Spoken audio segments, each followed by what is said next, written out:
I want you to listen to the meatheads who have fat for brains. I want you to listen to some of these people. Now, there's one, Chris Van Hollen.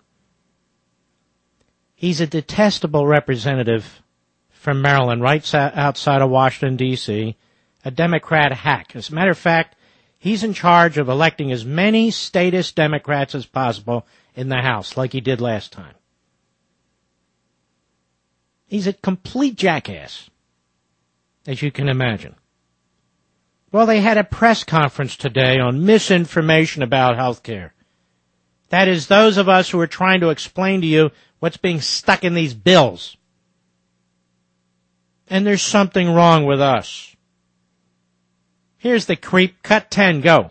And I think that if you look at some of the other paid media that people are seeing on television, you see people on board. At the same time, you've got a lot of misinformation coming out of, far right-wing radio, talk radio, and other outlets. And we need to make sure we get the message out there through our members as well as through these allied organizations that support health care reform. And we're confident that the American people will support this legislation when we come home, and we're going to make sure that health care reform does not get swift-voted. Shut up, idiot. Shut up.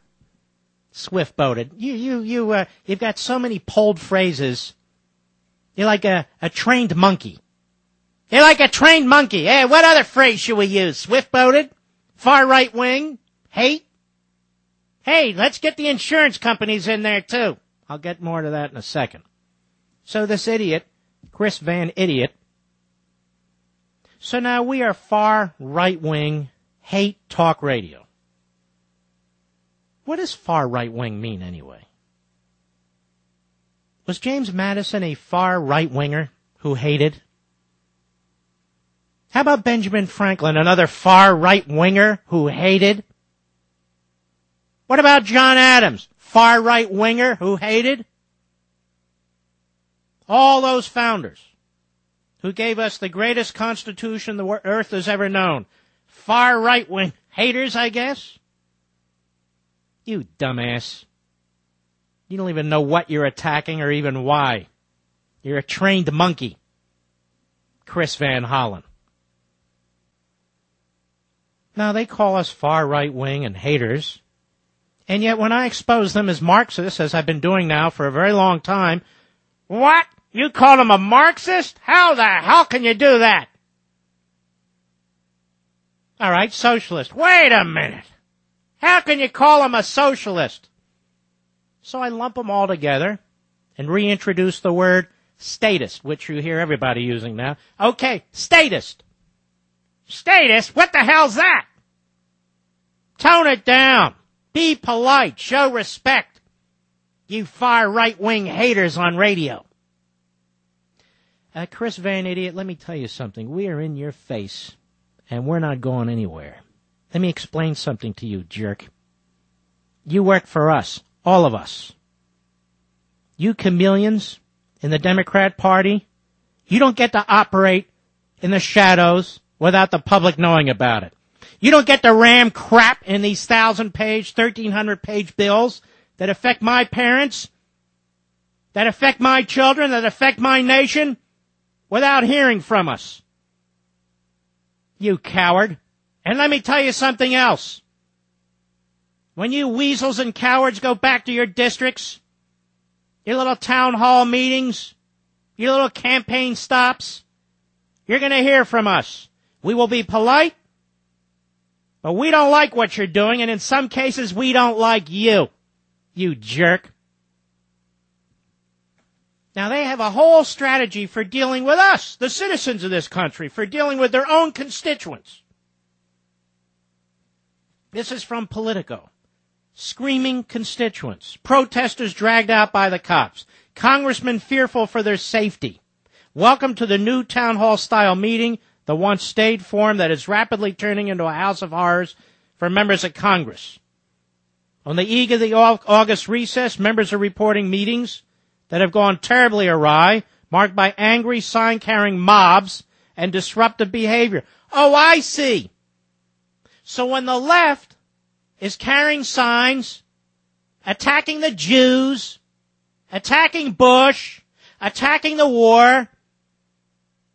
They're to be respected. As a matter of fact, their First Amendment rights are to be lauded. When people who reject what's going on in Washington now attend town hall meetings, including men and women who serve in the military, and dare to speak up, and dare to question this member, then there's something wrong with our country. A.C.O.R.N does whatever it wants. Do you hear the left complaining? No, they're funding them with our tax dollars.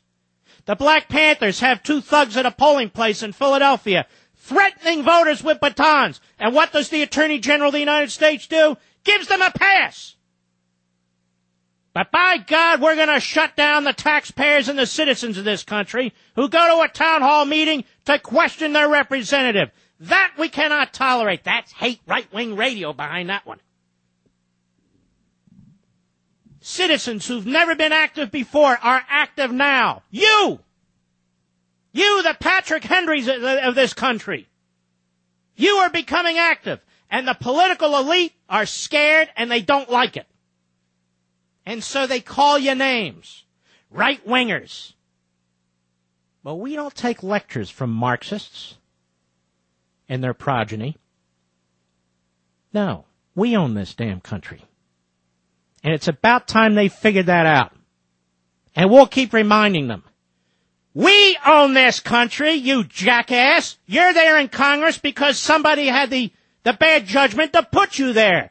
But you don't get to organize against us. You don't get to strategize against us. You go to a town hall meeting, we're not going to kiss your ass. We're going to ask you questions. And you damn well better start answering them. Before you destroy our healthcare system, before you destroy our energy system, before you destroy our currency and the full faith and credit of this country, you damn right you're going to answer to us. We're sick and tired of you spitting on our Constitution. Politico goes on.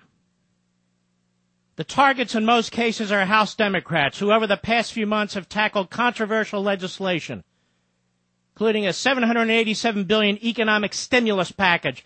That was no stimulus package. That was a screw you package. A landmark energy proposal. Who the hell wrote this? A landmark energy proposal destroying our access to reliable energy is landmark? It's not landmark. That's suicide. And an overhaul of the nation's healthcare system. Right, an overhaul. We call that nationalizing it and turning it over to the government. Well, we're not all drones yet. Oh, there are plenty around us, but not all of us. And I have been saying and saying and saying again, we won't go down quietly. We will be respectful. We will be law-abiding. We will be civil, but we will be there.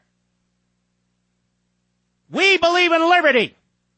We reject tyranny in every form, whether it's a soft tyranny or otherwise.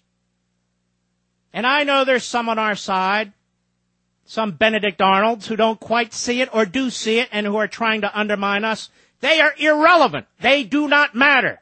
They are a diversion. No more go along to get along. Go along with what? This? Go along with the destruction of our very institutions that generation after generation fought for and handed to us. And we're going to piss it away? I don't think so. No, I don't think so. I think we're up for this battle. We are on the ascendancy. They are on the descendancy. And we need to have the good sense to chase them out of town, politically. Yeah, we're nuts. Something's wrong with us. The left-wing freaks who are always protesting, always attacking law enforcement, always attacking the military, always trashing our Constitution, burning the American flag in the streets, defending the terrorists. They're normal, right? They're regular citizens, right? We should all salute them and defend their free speech right. But damn it, when we decide to organize and speak out, there's something wrong with us, right? No, it's not right.